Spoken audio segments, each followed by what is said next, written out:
Saudara-saudaraku yang kekasih dalam Tuhan, menghormati firman Allah di malam ini, kita sama-sama berdiri di hadapan Tuhan. Kita serahkan hidup kita kepada Yesus, sebab dialah yang mempunyai firman Allah. Mari katakan kepada Tuhan betapa besar, betapa besar kasih-Mu Allahku, sehingga Kau berikan Yesus padaku, supaya aku tidak binasa, melainkan beroleh hidup yang kekal. Ku sembah Kau, ku sembah Kau, ku sembah Kau, ku sembah Kau. Engkau yang layak untuk ku sembah, ku sembah Kau, ku sembah Kau. Engkau yang layak untuk ku sembah. Ku sembah Kau, ku sembah, ku sembah Kau, ku sembah Kau. Engkau yang layak untuk ku sembah. Engkau yang layak untuk ku sembah. Benar ya Abba, ya Bapa, Engkau satu-satunya Allah yang layak disembah, diagungkan dan dipermuliakan. Anak domba yang telah tersembelih untuk membayar lunas kehidupan kami, yang tadinya kami manusia tidak berguna, tidak berarti, tidak bernilai. Sekarang kami diangkat oleh Tuhan menjadi anak-anak Allah, menjadi milik dan kepunyaan Tuhan sendiri. Kami mengucap syukur kepada Tuhan atas perkenanan-Mu. Jualah ibadah ini boleh berlangsung, pemberitaan firman ini boleh berlangsung. Biarkan kuasa-Mu mencengkeram kami semua.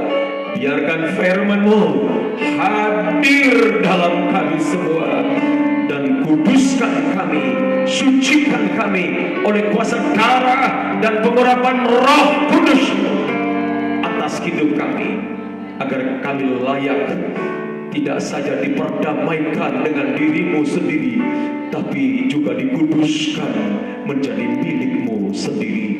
Tuhan, tolong hamba-Mu yang berbicara menyampaikan firman, atas kehendak-Mu lah dan pimpinan-Mu lah hamba-Mu menyampaikan kabar baik. Di dalam nama Yesus Kristus kami mengucap syukur dan siap sedia menerima firman Tuhan. Haleluya, amin. Puji Tuhan. Salam sejahtera bagi kita, Bapak dan Ibu, saudara-saudaraku yang kekasih, di pada kesempatan malam yang sangat indah dan berbahagia ini. Rasa syukur kita harus semakin bertambah-tambah kepada Tuhan, Sebab kita sampai hari ini diberi perlindungan, dan perlindungannya itu hebat dan dahsyat. Hebat dan dahsyat karena memang Allah kita hebat, dahsyat, dan luar biasa. Dan Dia menunjukkan kasih-Nya kepada orang-orang yang berharap kepada Dia. Saudaraku yang kekasih dalam Tuhan, berbicara tentang kebenaran yang adalah kebutuhan utama bagi orang-orang percaya kepada Yesus. Itu menjadi kebutuhan utama, kebenaran firman Allah. Kalau di waktu yang lalu kita dengar firman bahwa kerajaan Allah bukan soal makan dan minum, tetapi soal kebenaran, damai sejahtera, dan sukacita oleh Roh Kudus. Yang dapat disimpulkan adalah isi kerajaan sorga itu adalah kebenaran dan kuasa Allah dalam Roh Kudus. Maka untuk mengenal kerajaan Allah sekaligus mengenal Allah, kenallah Dia melalui kebenarannya dan kuasa Roh yang membawa kita ke dalam seluruh kebenaran. Maka siapapun yang dipimpin Roh ke dalam kebenaran, maka akan sama suara dan kalimatnya seperti Yeremia pasal 15 ayat yang ke-16. Ketika aku bertemu dengan perkataan-perkataanmu, katanya, maka aku menikmatinya. Mari enjoy, saudara-saudara yang kasih, nikmati firman Allah. Seperti bangsa Israel 40 tahun mereka harus keluar dari bumi perkemahan mereka. Setiap pagi, ya, setiap pagi selama 40 tahun mereka harus keluar dari perkemahan. Jika mereka tidak mau keluar dari perkemahan untuk memungut mana, itu berarti bukan saja seisi rumahnya kelaparan, tetapi seisi rumahnya akan terancam kematian. Dan orang yang tidak keluar memunguti mana sebagaimana yang diperintahkan Tuhan, saudara-saudaraku, itu sama artinya terjadi pembangkangan kepada Tuhan. Tanpa sadar mereka telah membangkang atau memberontak kepada Tuhan. Maka wajib hukumnya bagi bangsa Israel setiap hari, dari hari pertama sampai hari yang ke-6, mereka harus keluar dari perkemahan, mengumpulkan, mengambil mana yang turun dari sorga, dari langit, dan mereka akan mengumpulkan. Tetapi istimewa pada hari yang ke-6, yang mereka ambil itu double porsi. Hari ke-6 berbicara tentang akhir zaman. Mereka mengumpulkan double porsi, yang artinya adalah kebutuhan untuk hari ke-6 dan kebutuhan untuk hari yang ke-7. Hari yang ke-7 sudah dikatakan tidak ada mana yang turun. Ya, tidak ada mana yang turun. Jadi yang dipungut pada hari ke-6 adalah menjamin dia masuk di hari perhentian. Maka waktu yang dimaksudkan tentang hari yang ke-6 ini berbicara tentang akhir zaman. Itu berarti, saudara-saudaraku, sekarang waktunya kita harus memunguti firman, double porsi, terus menerus, saudara. Dan gereja mula-mula telah melakukan hal itu.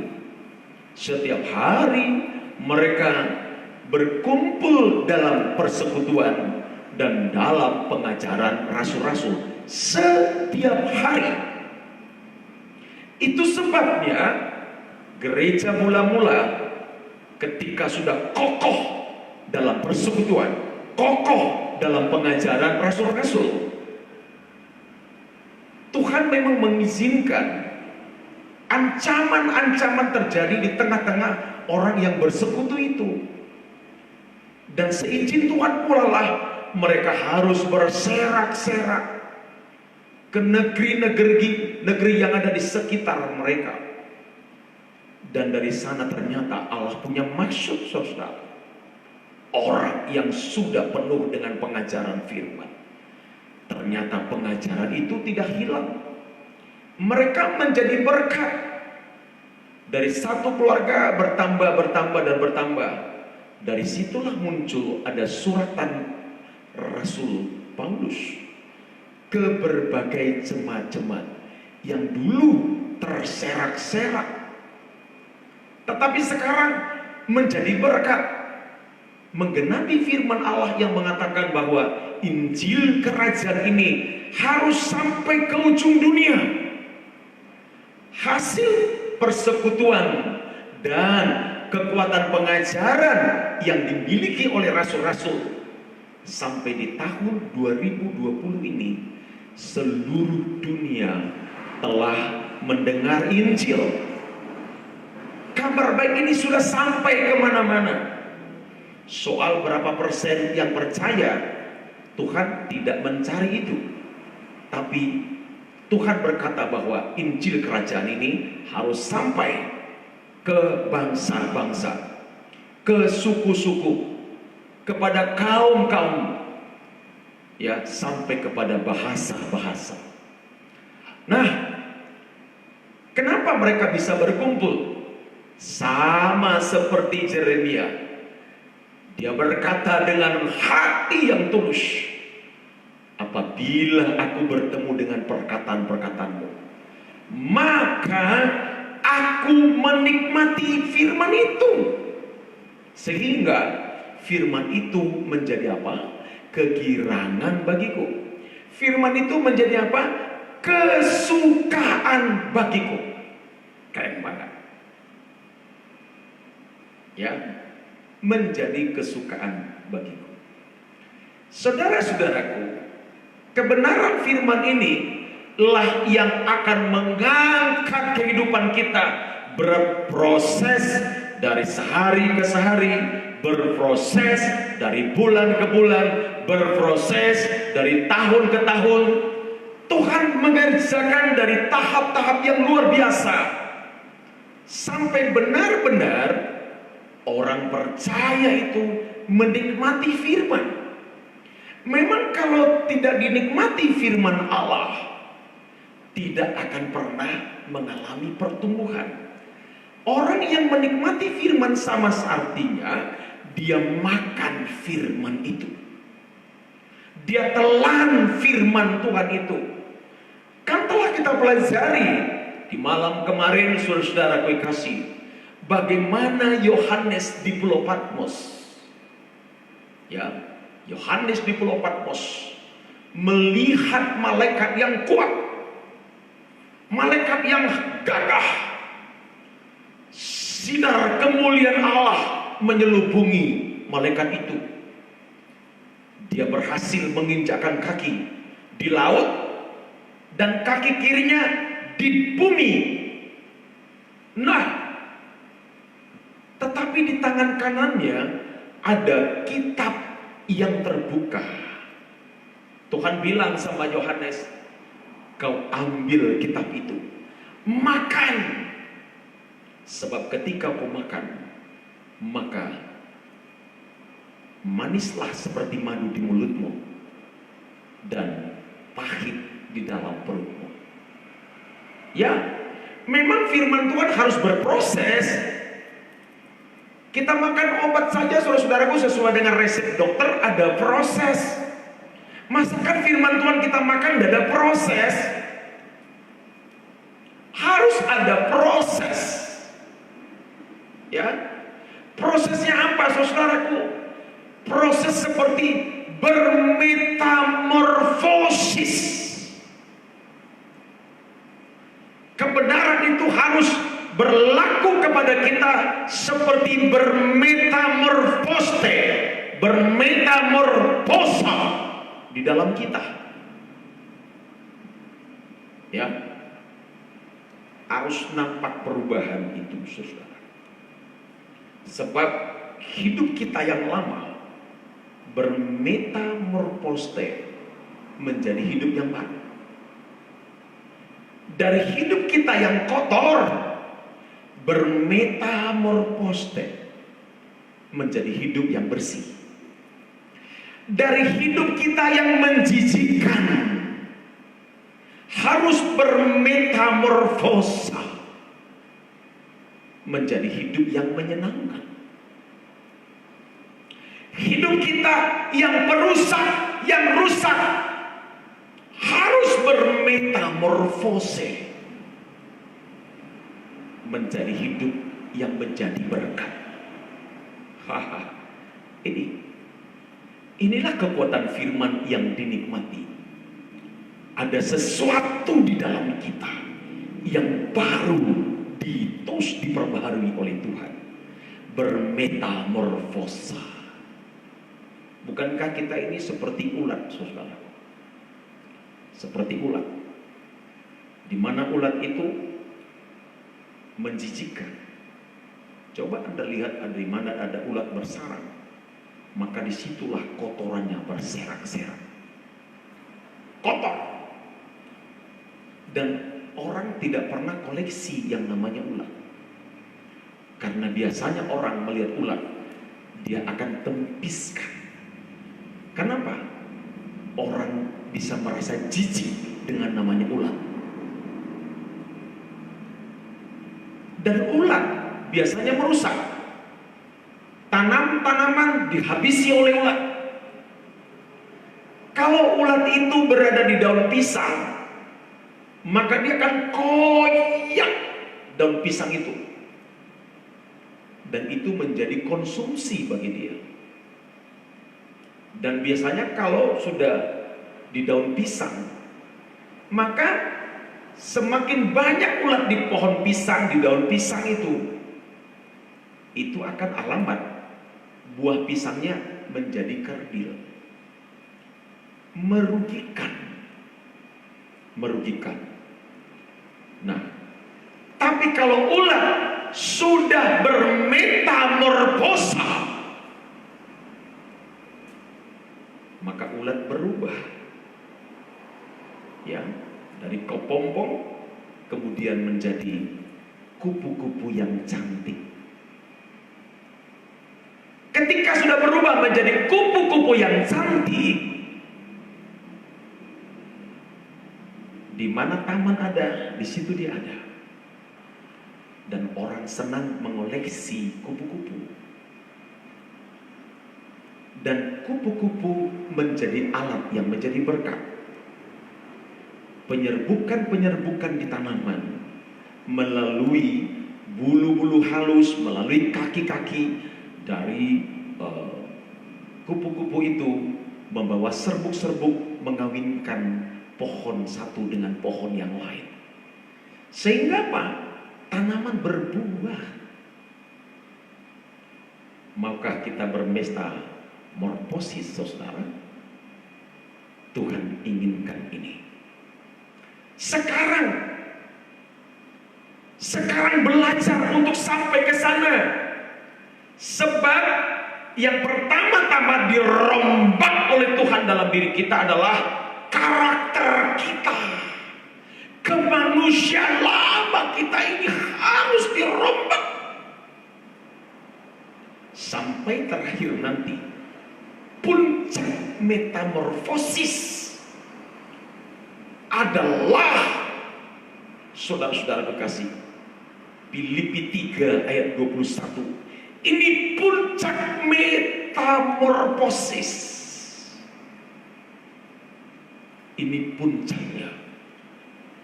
Silakan nanti buka masing-masing Alkitab. Dalam Filipi 3 ayat 21. Ini puncak metamorfosa kita, saudara. Bahwa kuasa Allah mengubah tubuh kita yang hina ini. Bayangin, mengubah tubuh kita yang hina ini sehingga serupa dengan tubuhnya yang mulia. Silakan garis bawahi kata serupa. Ya, serupa Tuhan tidak mau fotokopian. Serupa dalam arti Tuhan merubah tubuh kita yang hina ini bermetamorfosis oleh kuasa firman yang kita nikmati, dikembalikan kepada rupa gambar Allah.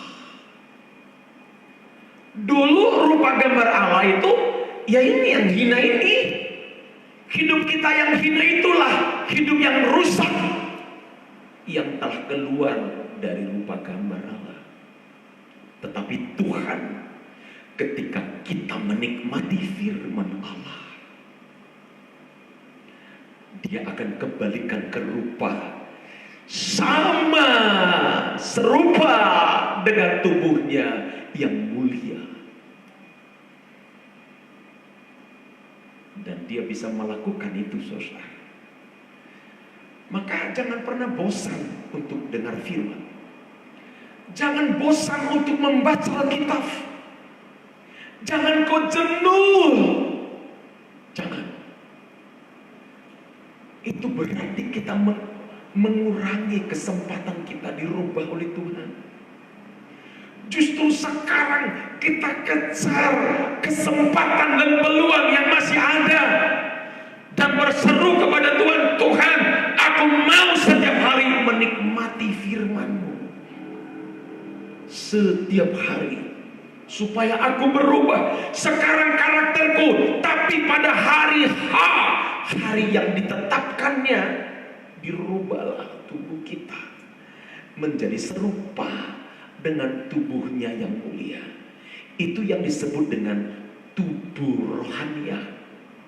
Dan tubuh rohania ini sama dengan tubuh sorgawi. Itulah yang diangkat Tuhan, yang mengalami perubahan yang radikal ini, yang sama dengan tubuhnya inilah yang diangkat oleh Tuhan ketika kedatangannya kali yang kedua. Saudara-saudariku yang kekasih dalam Kristus, kita sedang berlomba-lomba dengan waktu. Jangan terlambat. Tidak lagi waktunya menoleh-noleh ke belakang. Tidak lagi kita ditentukan dengan iman keyakinan orang lain. Tentukan sendiri, tetapkan sendiri. Seorang istri tidak boleh bilang begini, kalau boleh suamikulah di depan. Nah, kalau ibunya bilang begitu, pasti anaknya bilang apa? Ya, mamakulah di depan. Nah, kemudian kompaklah mama sama anaknya bilang begini, bapaklah di depan. Nah, akhirnya apa? Tidak ada kasih karunia kepada keluarga itu. Siapa yang bisa menangkap, tangkap secepatnya. Siapa yang diberi pengertian, mengerti dan saksilah. Tetap bermetamorfosis. Turutilah kehendak Tuhan yang sangat luar biasa.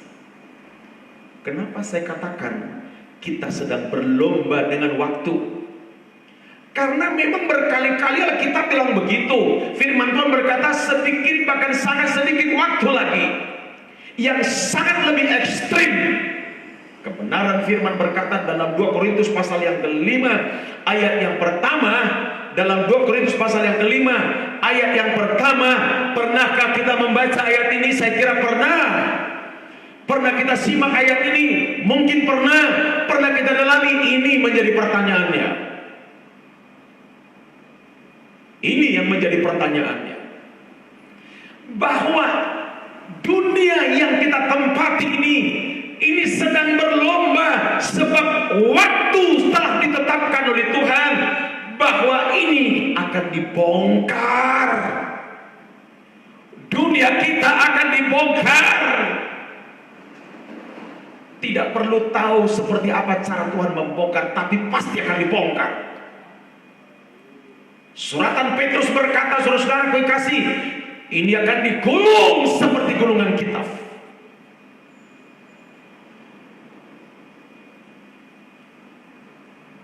Dan ketika tampil anak domba dengan Allah Bapa dalam kemuliaannya di singgasana takhta putih yang disebutkan itu, Alkitab berkata bahwa langit dan bumi lenyap dari hadapannya dan tidak ditemukan lagi tempatnya. Ya, tidak ditemukan lagi tempatnya. Saudara-saudaraku, mari berlomba dengan waktu. Kita tidak mau buang-buang waktu lagi, saudara. Jangan. Kita harus belajar. Semakin kita histeris, anak Tuhan belajar histeris, menangis, meratap. Kalau ternyata dunia yang kita tempati ini dibongkar, tubuh kita pun mengalami metamorfosis, tidak ada perubahan radikal dalam diri kita. Apa nasibnya? Apa nasibnya? Dalam Roma 7 ayat 24, Paulus memberikan contoh kepada jemaat di Roma. Dan contoh yang diberikan Paulus kepada jemaat di Roma, bagaimana dia harus meratapi dagingnya sebagai manusia. Dia berkata, aku manusia celaka. Siapakah yang akan melepaskan aku dari tubuh maut ini? Ini tubuh maut loh, saudara. Kenapa tubuh kita disebut tubuh maut? Yang pertama, karena tubuh kita dari debu dan tanah. Dan Alkitab sudah mencatat, ular itu makananmu dari debu dan tanah. Setiap hari kita dibayang-bayangi oleh ancaman. Setan mengincar makanannya. Debu tanahlah makanan ular itu. Dan debu tanah itu adalah tubuh kita. Itu sebabnya kalau tidak terlindungi tubuh kita oleh Kristus, kita sudah menjadi makanan setan. Maka tidak heran banyak orang diperbudak oleh setan. Ya, dia hidup di tengah-tengah dunia. Di malam kemarin saya sampaikan, saudara, bahwa setan mengarahkan manusia kepada dunia. Sampai-sampai kepada Yesus, dia berani ngomong ketika Yesus dicobai. Perintahkanlah roti-roti ini. Perintahkanlah batu-batu ini menjadi roti. Tapi Tuhan jawab, manusia hidup bukan dari roti saja, tapi dari apa? Dari perkataan-perkataan firman Allah. Itulah yang dinikmati oleh Yeremia. Itulah yang dinikmati oleh Yohanes. Itulah yang harus kita nikmati bersama, saudara. Firman yang seperti ini. Maka tegas Paulus katakan kepada jemaat di Roma, siapa yang bisa lepaskan aku dari tubuh maut ini, manusia dagingku ini yang selalu diincar oleh setan. Tapi dia bersaksi dari sebuah pengalaman hidupnya yang dulu penjahat sebenarnya. Ya, ayat 25-nya dia jawab begini, syukur kepada Allah oleh Yesus Kristus Tuhan kita. Jadi ini. Siapa yang bisa tolong? Siapa yang bisa tolong? Siapa yang bisa bawa kita keluar? Syukurlah kepada Allah oleh Yesus Kristus Tuhan. Maka kita berteriak. Ketika kunci ini sudah ada pada kita, ini rahasia, ini kunci penting. Ya, ketika kita sudah yakin, kita mengikuti metamorfosis dari Tuhan, keubahan dari sehari ke sehari dalam hidup kita. Ini rahasia yang luar biasa. Kita berani berhadapan dengan dunia ini untuk berkata tidak. Untuk berkata apa? Tidak kepada dunia ini. Maka Paulus rela menderita oleh karena Injil. Yohanes di Pulau Patmos, dia berkata dalam Wahyu 1 ayat yang ke-9 itu, akulah saudaramu Yohanes, sekutumu dalam kesusahan, dalam kerajaan dan dalam ketekunan menantikan Yesus, berada di Pulau Patmos. Oleh karena apa? Oleh karena firman Allah dan kesaksian yang diberikan oleh Yesus. Dia tidak takut, dia tidak mundur, dia tidak surut, tidak pernah kalimat mengomel sedikit pun dari mulutnya. Kalau kita mau jujur, kita sudah sering kali mengomel, saudara. Kalau kita mau jujur, seringkali kita mempersalahkan, mungkin belum Tuhan, tapi sudah salahkan orang lain. Menyalahkan hamba Tuhan, menyalahkan gereja, menyalahkan penggembalaan. Padahal kata kunci adalah pada diri kita masing-masing. Hati-hati, engkau sedang diincar oleh ular naga, sebab ular itu makanannya debu dan tanah. Seru, teriak, histeris kepada Tuhan, minta pembelaan. Nah, kenapa hamba-hamba Tuhan yang hebat ini rela mengalami sebuah proses besar? Ini yang saya katakan tadi, saudaraku.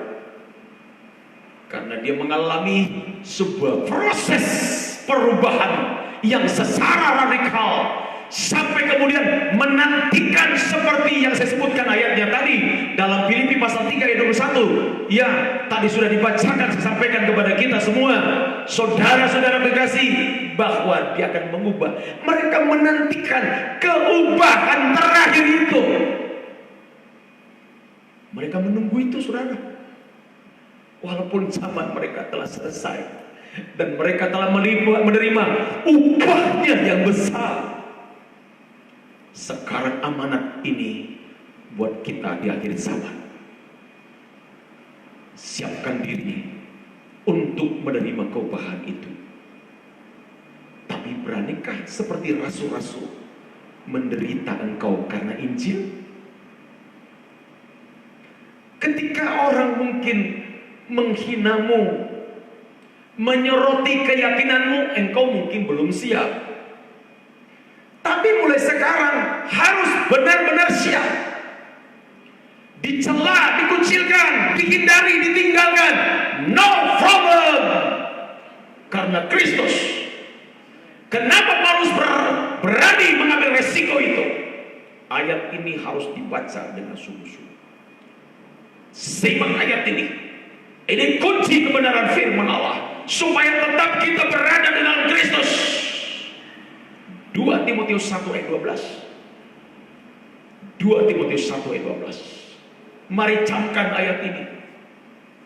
Ayo dicamkan ayat ini. Kenapa rasul-rasul Yohanes menderita, Paulus menderita, Petrus menderita, semua mereka menderita. Orang-orang suci kudus termasuk dalam perjanjian lama mereka menderita.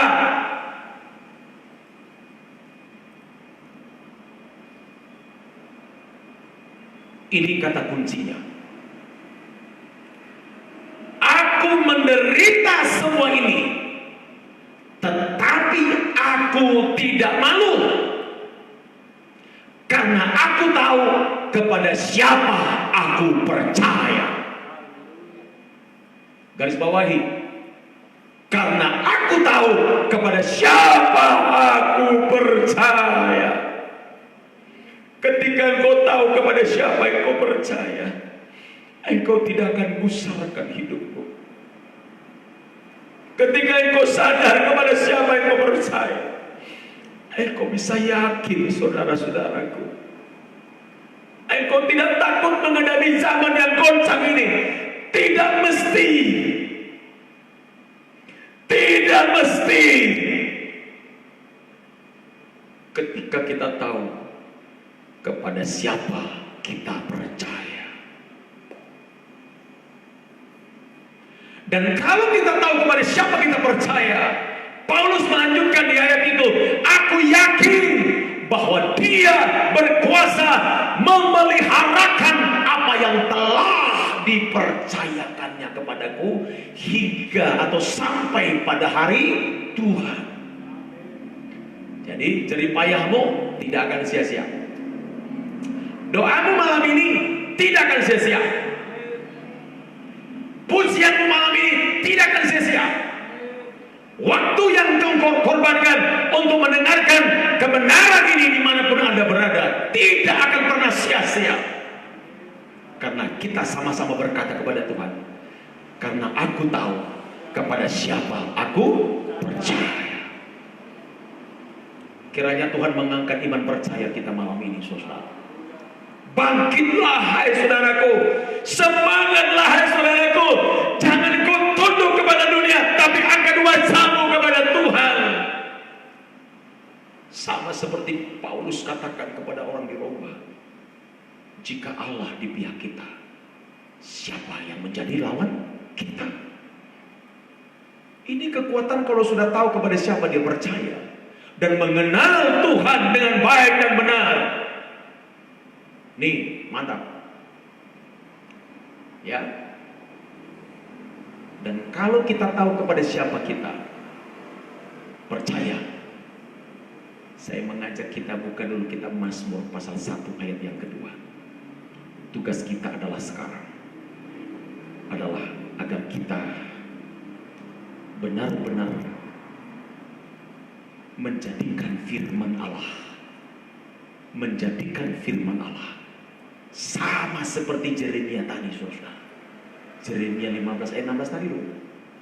Tapi sekarang kita lihat bagaimana Daud mengekspresikan keyakinannya kepada siapa dia percaya. Dia ekspresikan melalui apa? Dalam Mazmur 1 ayat 2 ini berkata, kesukaannya ialah Taurat Tuhan. Apa itu Taurat? Firman. Berapa lama engkau suka kepada firman? Cukupkah malam hari ini? Jangan lupa membaca seterusnya, saudara. Dan merenungkan Taurat itu siang dan malam.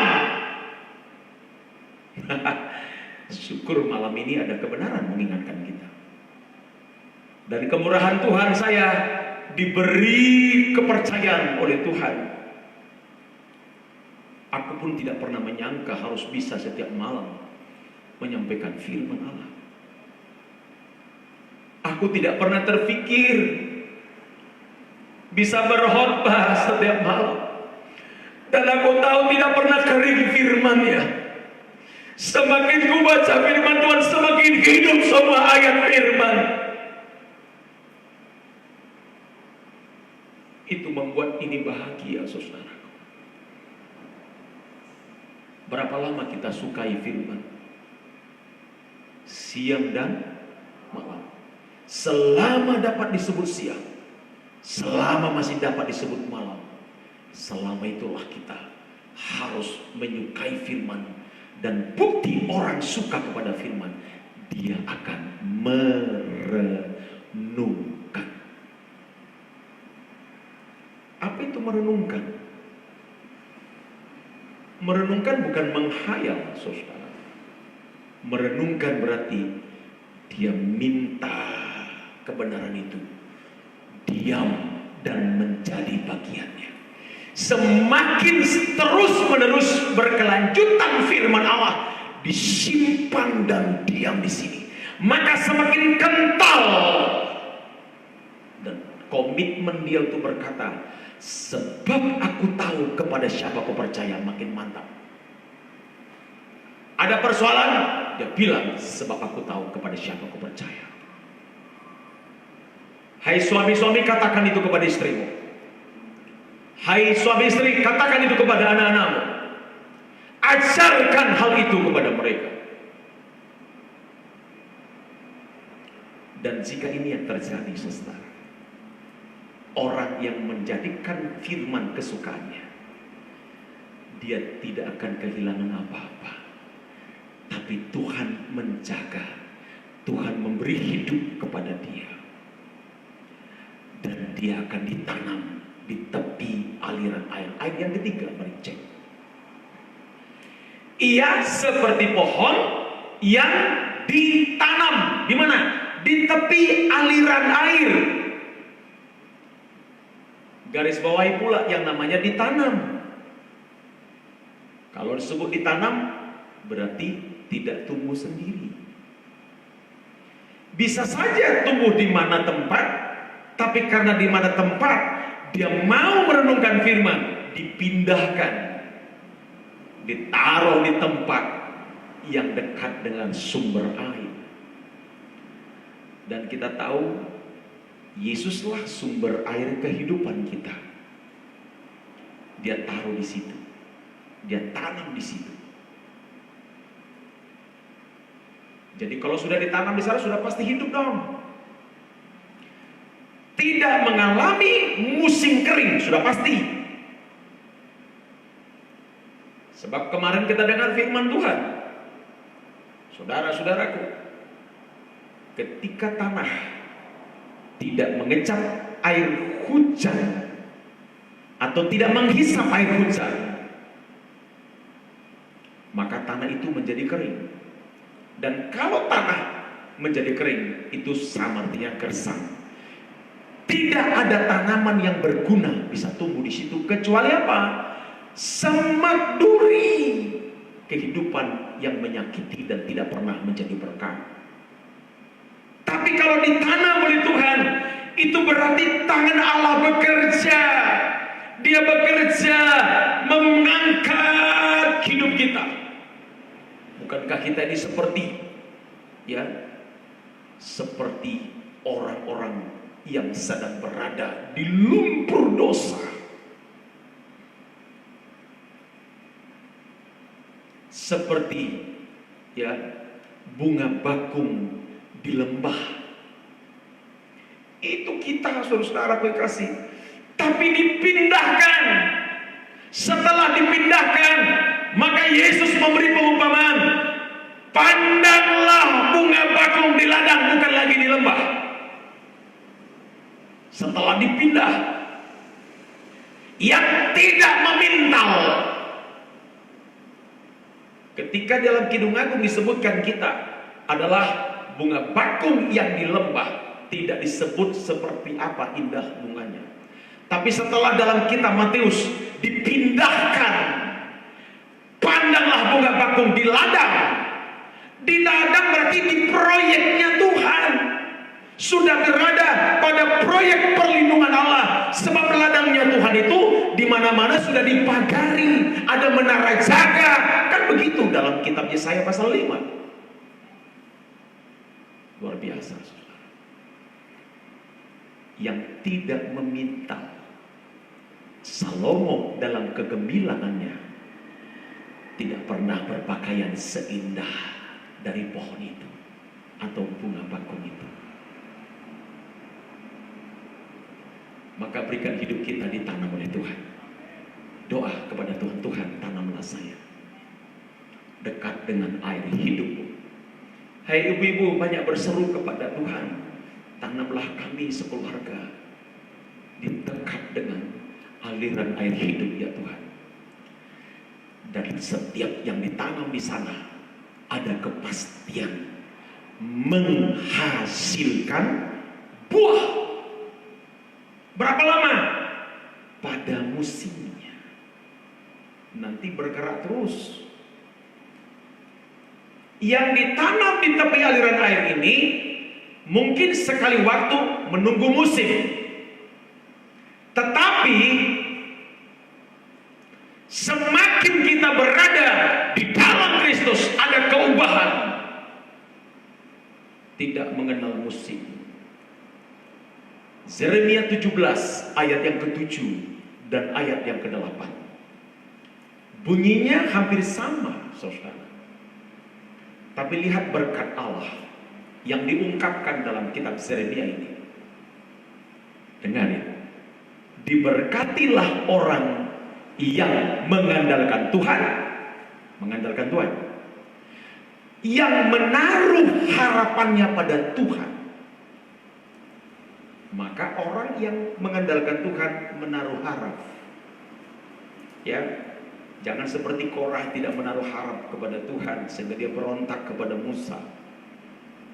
Ya, saudara-saudara, orang yang mengandalkan Tuhan, menaruh harapnya kepada Tuhan. Ayat 8 berkata, ia akan seperti pohon yang ditanam di tepi air. Maka tanaman ini tahu diri dia. Saya harus tahu diri sebagai tanaman-tanaman kesukaan Tuhan. Ya. Di Yesaya pasal 5 disebut tanaman kesukaan itu Israel dan Yehuda. Tapi sayang mereka menghasilkan buah anggur yang asam. Sayang. Tapi sekarang semua bangsa-bangsa bisa menjadi tanaman kesukaan Tuhan. Kata kuncinya, mari mengandalkan Tuhan, menaruh harap kita kepada Tuhan. Tahu dirinya di mana? Ayo, berakarlah. Ketika berakar dan merambatkan akar-akar ke tepi batang air, maka sekalipun musim panas terik datang, daunnya tetap hijau. Kemudian kalau akar kita berada pada sumber air, tidak khawatir tahun kering. Maka kalau mungkin ada di antara kita yang mendengar ini merasa bahwa pencarian atau pendapatanmu di kegoncangan pandemi COVID-19 ini agak sedikit berkurang. Setelah dengar firman ini, percayalah kepada Dia. Lebihlah engkau merambatkan dirimu kepada Tuhan. Ya, Tuhan membuka jalan bagi saudara. Tuhan sanggup memberkati hidup saudara. Tetaplah menabur waktu, tetaplah datang kepada Tuhan. Membuktikan kepada siapa yang kau percaya. Sama seperti ketika Ishak di musim kering, sampai Abimelek bingung. Pada musim kering, kemarau panjang, dia menabur. Tapi Alkitab mencatat dia kaya, menjadi kaya, sangat kaya. Kecemburuan bagi orang-orang di sekitarnya. Masakan Tuhan tidak bisa lakukan seperti itu? Apakah Tuhan kita Tuhan yang sudah berubah? Tidak. Yesus Kristus tidak berubah dulu, sekarang, dan sampai selama-lamanya. Jangan khawatir. Hancurkan kekhawatiran. Percayalah kepada Tuhan. Sama seperti Paulus, rasul-rasul bisa berkata bahwa aku tidak malu menderita karena aku tahu kepada siapa aku percaya, dan aku yakin Tuhan meneguhkan segala sesuatu yang telah dipercayakan sampai pada hari Tuhan.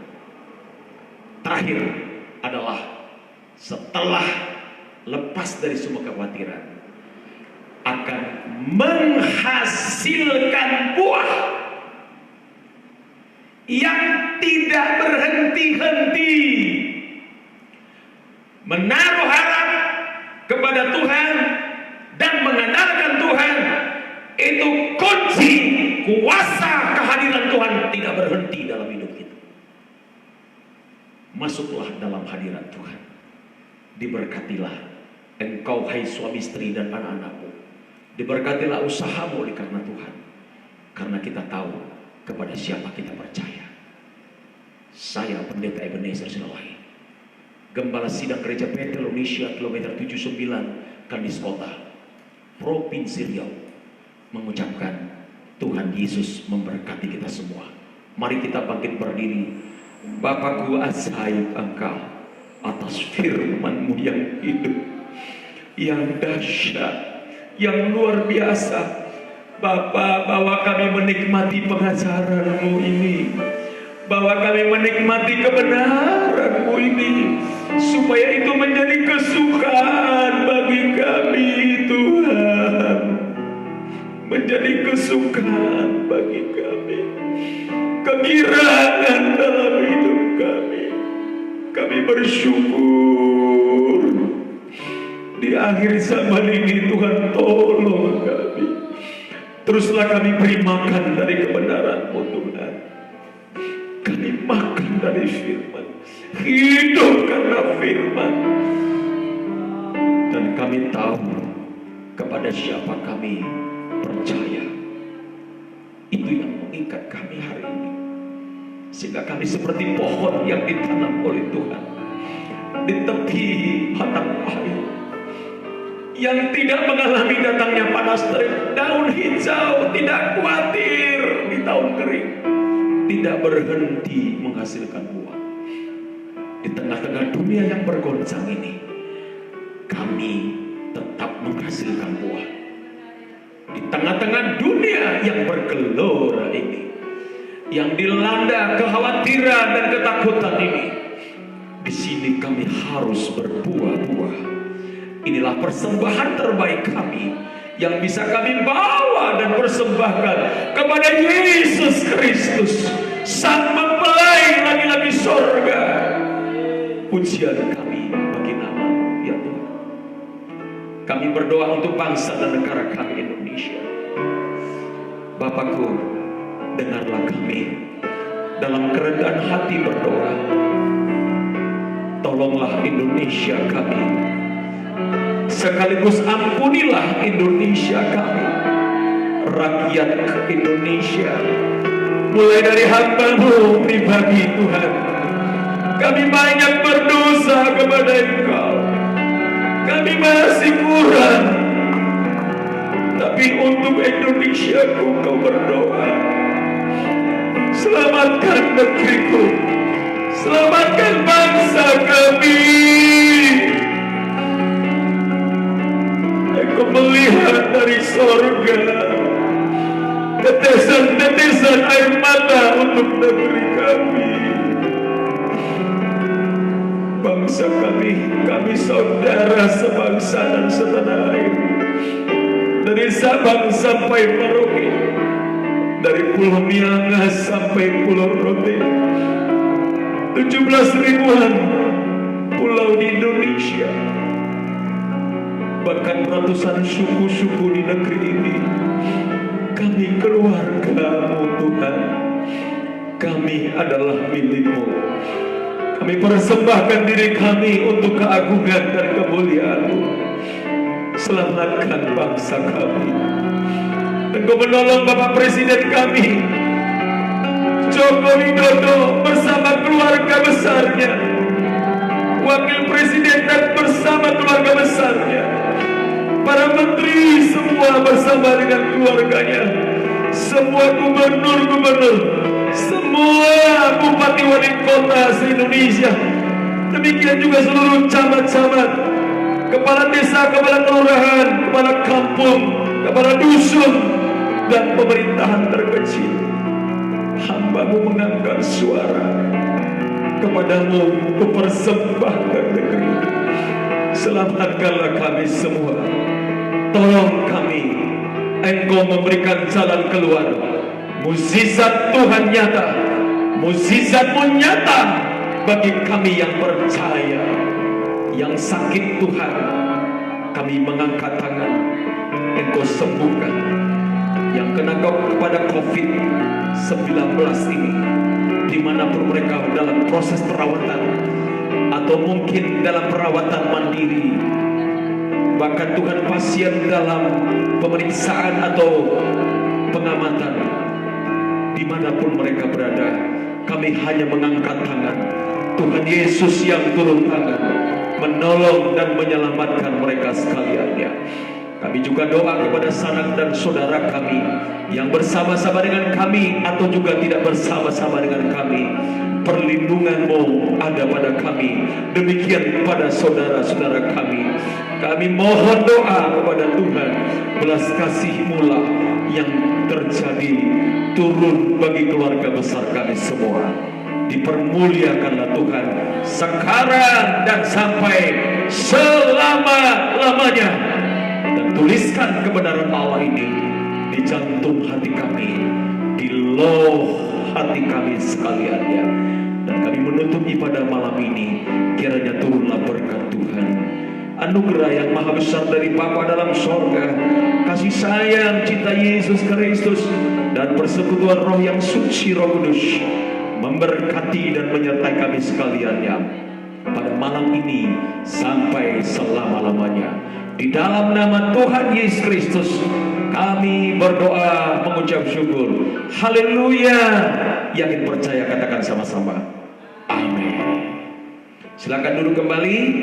Tuhan Yesus memberkati kita semua. Sampai ketemu pada besok hari di jam yang sama 19.30. Suara kebenaran memberkati kita semua. Shalom.